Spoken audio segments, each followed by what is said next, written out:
Welcome back to the Reality Guys. I'm your host, Brian, and tonight I'm talking Love Island Australia Season 5, Episode 21. Now, we pick right back up where the movie night is ending.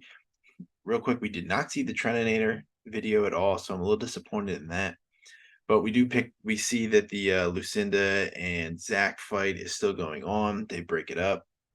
They are not talking to each other at all that night. They are very angry. They do eventually have a conversation later. I'd love to know what time it is because they did how much like time between was like they were able to like separate and like not be maybe even stewing on it, but didn't go very well.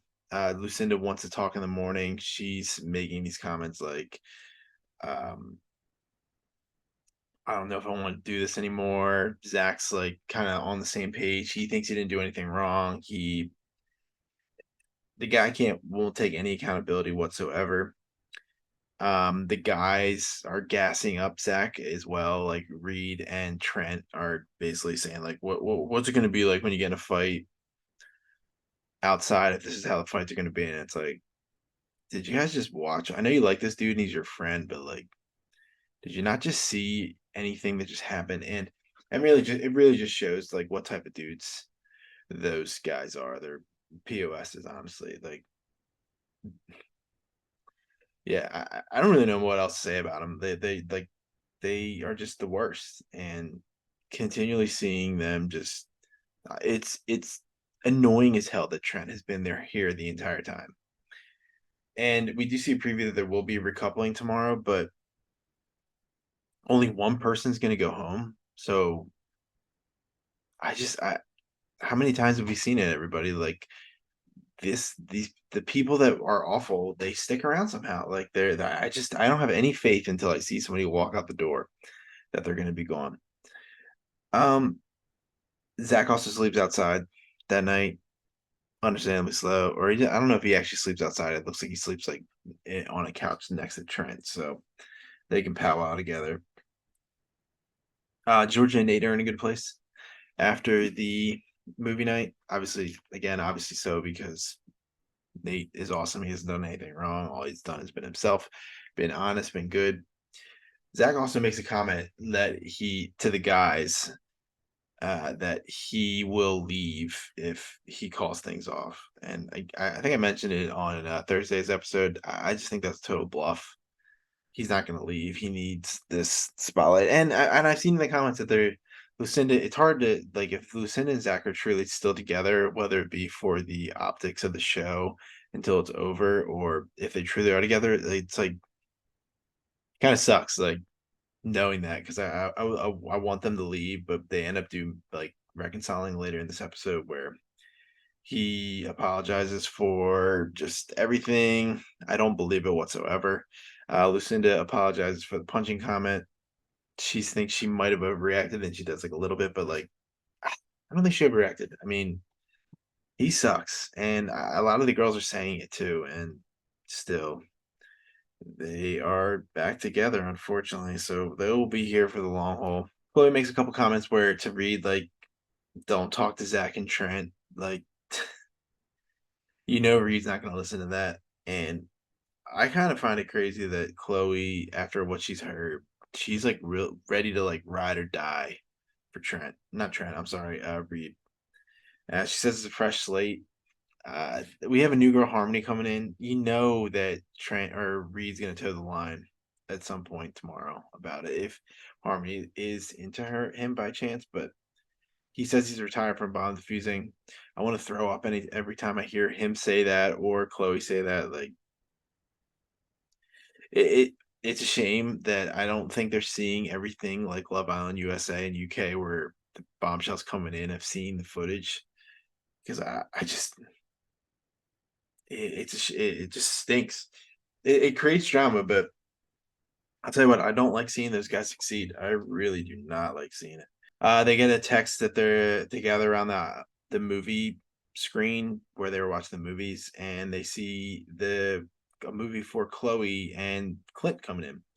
So Chloe 28, no, I'm sorry, Clint 28. He's from Sunshine Coast. He is an engineer, and Harmony 23. She's from Sydney. Trent without fail, immediately is like, "Oh, Harmony's my type," and I could have sworn that a few episodes ago he said Georgia's type of girl. That's usually his type. Georgia's brunette. She's uh, Harmony's blonde.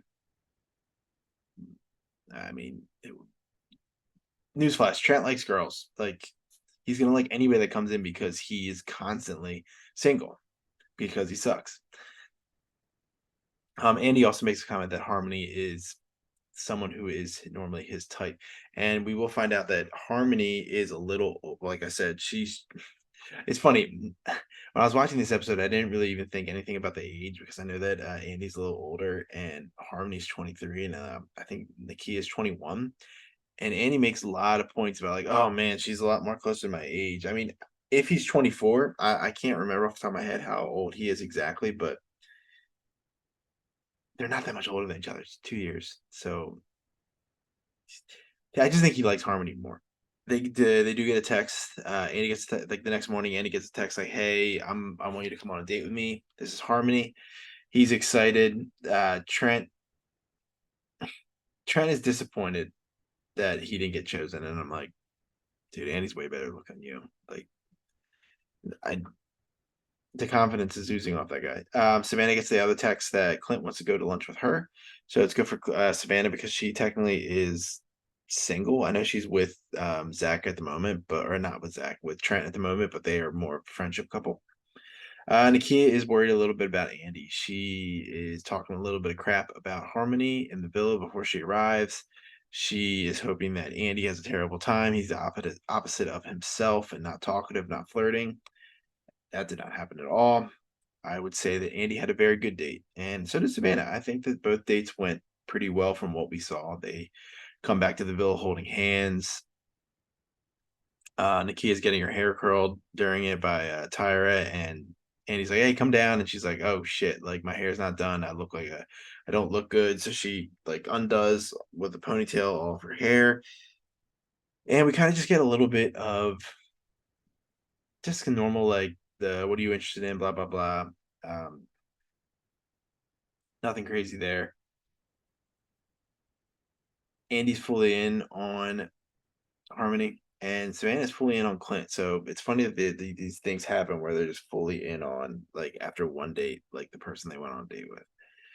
Like I said before, the preview for tomorrow looks pretty good. There's another recoupling. Like I said, the villain era is over, so now it is now called the make or break era. So I'm assuming that means like we're gonna start like no more bombshells are coming in, so we're probably gonna start picking off people and couples coming up. I know tomorrow's just an individual is going home, but I'm sure maybe even Wednesday or Thursday we're gonna at least see probably one more couple go. Hopefully, one more couple go because if this no more people are coming in, we gotta start whittling it down. We definitely don't want to drag it out because I love Love Island a lot, but man, the one-on-one dates I don't care about. I just don't believe any of these relationships.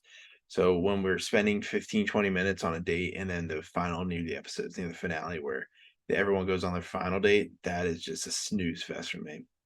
So I'm hoping it's not like that. Maybe we'll I mean it's gonna be like that, but I'm hoping that they don't like overkill it like in America and the UK. But thank you for watching. We just before watching this, Bill and I recorded a review for the fourth episode of Surviving Barstool season 3. Yeah, I know it's behind a paywall currently for a pay-per-view, so not our review, the actual show. So you have to wait a week before the episode comes out. But if anyone's watching, make sure you check that out. It's a very good show. It's very funny. I'm not a Barstool person myself, but I do enjoy their take on Survivor. I think it's better than the Survivor currently.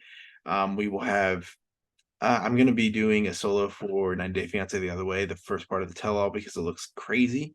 So that will probably be it tomorrow morning. And we'll have Tuesday, we'll also have the fifth episode of Surviving Barstool. Then Wednesday, we will have our normally scheduled programming, which is CBS Wednesdays, and then Bachelor in Paradise finale on Thursday, House of Villains, etc. And anything else that last week I was here doing all these solo reviews for this show and any of the Bachelor, Golden Bachelor, all this stuff. So we always have something going on. We have a ton of videos, ton of content.